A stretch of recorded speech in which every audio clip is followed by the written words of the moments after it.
మన ఇల్లు అది మనకు ప్రశాంతతను ఇవ్వాలి, కాని కొన్నిసార్లు అదే ఒత్తిడికి కారణమవుతుంది కదా. ఈరోజు మనం వాస్తుశాస్త్రం అనే మన ప్రాచీన విజ్ఞానాన్ని ఉపయోగించి మన ఇళ్లను కేవలం నివసించే ప్రదేశాలుగా కాకుండా పాజిటివ్ ఎనర్జీని, ఆనందాన్ని మన జీవితాల్లోకి ఆహ్వానించే ఆలయాలుగా ఎలా మార్చుకోవచ్చో చూద్దాం. ఒక్క క్షణం ఆలోచించండి. మనముంటున్న ఇంటి గోడలు, అందులో ఉన్న ఫర్నిచర్, చివరికి మన నిద్రపోయే దిక్కు కూడా మన ఆరోగ్యం, సంబంధాలు, చివరికి మన విజయాన్ని కూడా ప్రభావితం చేయగలవంటే నమ్మగలమా? వాస్తుశాస్త్రం ప్రకారం ఇది 100% నిజం. అదెలాగో ఈరోజు తెలుసుకుందాం.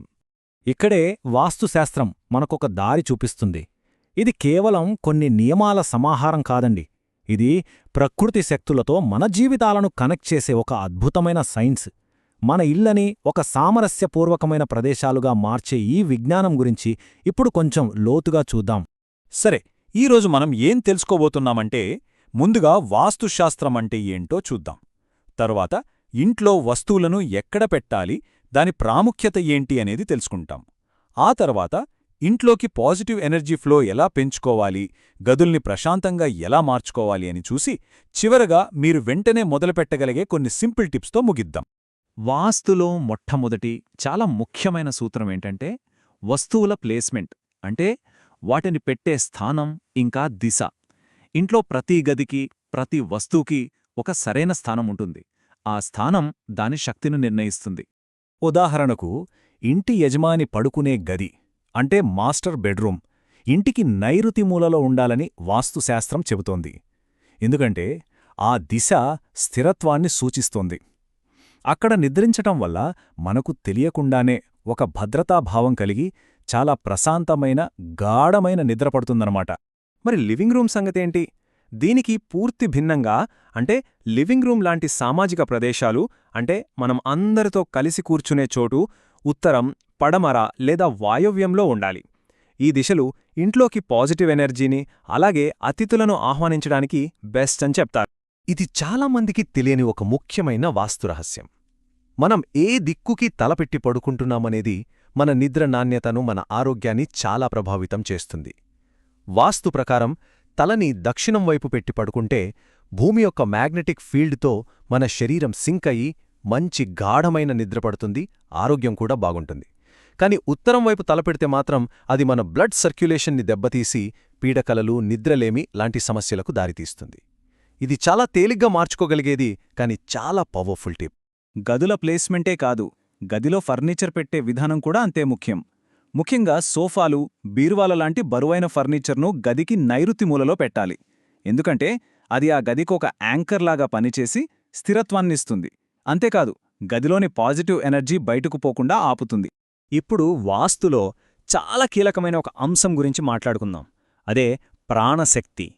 ప్రాణశక్తి అంటే మన చుట్టూ ఉండే విశ్వశక్తి, లైఫ్ ఫోర్స్ అన్నమాట. మన శరీరంలో రక్తం ఎలాగైతే ఫ్రీగా ప్రవహించాలో, అలాగే మన ఇంట్లో కూడా ఈ ప్రాణశక్తి ఎక్కడా ఆగకుండా ఫ్రీగా ప్రవహించాలి. అప్పుడే ఆ ఇంట్లో ఆరోగ్యం, ఆనందం ఉంటాయి. మరి ఈ ప్రాణశక్తి ఫ్లోని ఎలా మెరుగుపరచాలి? ఇవిగో 3 సింపుల్ స్టెప్స్. ఫస్ట్, మీ బెడ్రూమ్ డోర్ పూర్తిగా అంటే 90 డిగ్రీస్ తెరుచుకుంటోందో లేదో చూడండి. ఇది మన జీవితంలోకి వచ్చే అవకాశాలకు ప్రతీక.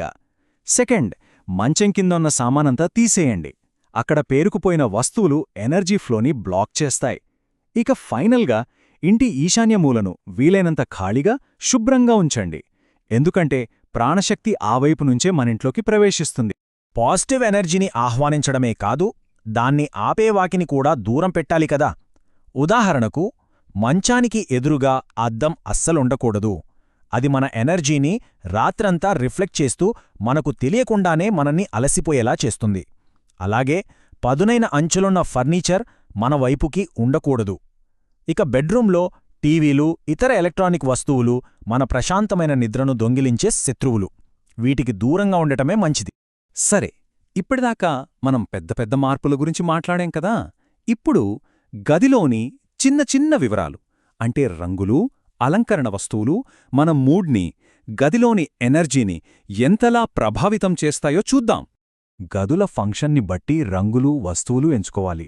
ఇప్పుడు చూడండి, బెడ్రూమ్ అనేది మనకు విశ్రాంతినిచ్చే ప్రదేశం. అందుకే అక్కడ ఆకాశం, ప్రకృతిని గుర్తుచేసే నీలం, ఆకుపచ్చలాంటి ప్రశాంతమైన రంగులు వాడాలి. మంచం కూడా సహజమైన చెక్కతో ఉండటం మంచిది. అదే లివింగ్ రూమ్ అందరితో కలిసి ఉండే చోటు కాబట్టి తెలుపు, పసుపులాంటి బ్రైట్ కలర్స్ అందర్నీ ఆహ్వానించే వాతావరణాన్ని సృష్టిస్తాయి. ఇక డెకరేషన్ విషయానికొస్తే కొన్ని సింపుల్ రూల్స్ ఉన్నాయి. బెడ్రూమ్లో ఉదయం లేవగానే మన కంటికి కనిపించేది చాలా ముఖ్యం, కాబట్టి అక్కడ ఏదైనా స్ఫూర్తినిచ్చే ఫోటో పెట్టండి. కాని నిద్రకు భంగం కలిగించే అక్వేరియంలు లేదా దేవుడి విగ్రహాలు బెడ్రూమ్లో అస్సలు పెట్టకూడదు. అదే లివింగ్ రూమ్లో ఉత్తరం లేదా తూర్పు గోడమీద నీరు ప్రవహిస్తున్నట్లు ఉండే చిత్రాలు పెట్టడం వల్ల ఇంట్లోకి సంపద, అదృష్టం వస్తాయని వాస్తు చెప్తోంది. ఓకే, ఇప్పటిదాకా మనం చాలా విషయాలు తెలుసుకున్నాం. ఇవన్నీ ఒకేసారి చేయాలంటే కొంచెం కష్టంగా అనిపించచ్చు. అందుకే మీరు వెంటనే మొదలుపెట్టడానికి చాలా పవర్ఫుల్ అయిన 3 సింపుల్ టిప్స్ ఇప్పుడు చూద్దాం. మొదటిది చాలా చాలా సులభమైనది. ఈరోజే మీరు ఏ దిక్కున తలపెట్టి పడుకుంటున్నారో చెక్ చేసుకోండి. మీ తల దక్షిణం వైపు ఉండేలా చూసుకోండి. ఇది మీ నిద్రమీద, మీ ఆరోగ్యం మీద వెంటనే మంచి ప్రభావాన్ని చూపిస్తుంది. రెండవది, మీ మంచం కింద పేరుకుపోయిన అనవసరమైన సామానంతా తీసేయండి. ఇది అక్కడ ఆగిపోయిన శక్తిని క్లియర్ చేసి మీ జీవితంలో ముందుకు వెళ్లడానికి హెల్ప్ చేస్తుంది. ఇక మూడోది, మీ బెడ్రూమ్ డోర్ పూర్తిగా అడ్డంకులు లేకుండా తెరుచుకునేలా చూసుకోండి. ఇది మన జీవితంలోకి కొత్త అవకాశాలను ఆహ్వానించడానికి ఒక శక్తివంతమైన సింబల్. ఒక్కసారి ఆలోచించండి, మన ఇల్లు కేవలం ఇటుకలు, సిమెంట్తో కట్టిన నిర్మాణం కాకుండా మన శ్రేయస్సులో, మన ఎదుగుదలకు తోడ్పడే ఒక శక్తివంతమైన భాగస్వామి అయితే ఎలా ఉంటుంది? వాస్తుశాస్త్రం మనకిచ్చే వాగ్దానం అదే. మన ఇళ్లను మన ఆరోగ్యాన్ని, ఆనందాన్ని, విజయాన్ని పెంచే సాధనాలుగా మార్చుకునే అవకాశం మన చేతుల్లోనే ఉంది. మరి మీ ఇంటి శక్తిని మార్చడానికి మీరు ఈరోజు ఏ చిన్న మార్పుతో మొదలుపెడుతున్నారు?